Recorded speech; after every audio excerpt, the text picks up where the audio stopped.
teman-teman, tahukah kalian ada banyak cerita menarik di balik sejarah bendera merah putih?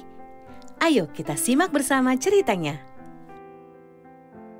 Sejak kapan merah putih menjadi ungkapan rasa kebangsaan kita?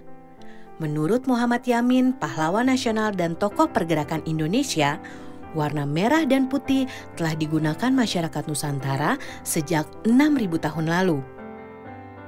Suku bangsa rumpun Austronesia yang mendiami Nusantara saat itu menggunakan warna merah untuk melambangkan matahari dan putih untuk melambangkan bulan. Menurut Yamin, jejak perlambangan merah putih juga tampak pada masa kerajaan Hindu-Buddha, misalnya pada relief Candi Prambanan dan Borobudur. Pada masa VOC dan pemerintahan kolonial Belanda, Pangeran Diponegoro dan Sisingamangaraja XII memakai merah putih sebagai umbul-umbul pasukan mereka. Kisah merah putih berlanjut pada masa pergerakan kebangsaan di awal abad ke-20. Para pelajar Perhimpunan Indonesia di Belanda memiliki bendera yang berwarna merah putih dengan kepala kerbau di tengahnya. Pada tahun 1939, Organisasi Gabungan Partai Politik Indonesia kemudian menghilangkan gambar kepala kerbau dari bendera dan jadilah bendera merah putih seperti yang kita kenal saat ini. Menjelang proklamasi kemerdekaan Indonesia, Ibu Fatmawati menjahit bendera pusaka merah putih yang kemudian dikibarkan pada saat proklamasi kemerdekaan 17 Agustus 1945. Sehari setelahnya, Panitia Persiapan Kemerdekaan Indonesia mengesahkan bendera merah putih sebagai bendera negara Indonesia. Untuk menjaga kondisinya, sejak tahun 1969, bendera pusaka tidak pernah lagi dikibarkan. Tahukah kalian di mana bendera pusaka disimpan? Kalau kalian menjawab Istana Merdeka, betul sekali. Bendera pusaka hanya dikeluarkan setiap upacara 17 Agustus di Istana Merdeka. Sang merah putih adalah salah satu simbol semangat dan persatuan bangsa Indonesia yang paling penting. Karena itu, sudah selayaknya kita menghormatinya dan tidak sembarangan menggunakannya. Setuju teman-teman? Sampai jumpa lagi di cerita menarik sejarah Indonesia lainnya ya.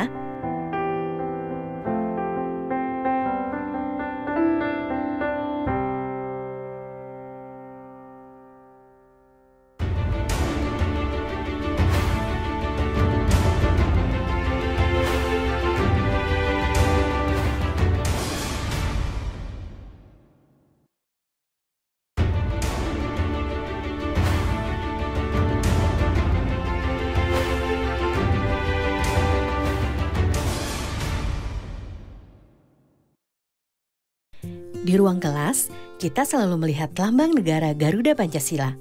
Tapi tahukah teman-teman, kisah di balik tercetusnya lambang tersebut? Ayo kita simak bersama sejarahnya. 4 tahun setelah merdeka, Indonesia belum mempunyai lambang negara. Barulah tanggal 20 Desember 1949, Presiden Soekarno menunjuk Sultan Hamid II sebagai Menteri Negara yang tidak memimpin departemen untuk merancang lambang negara. Hamid lalu membentuk Panitia Lambang Negara dengan Ketua Muhammad Yamin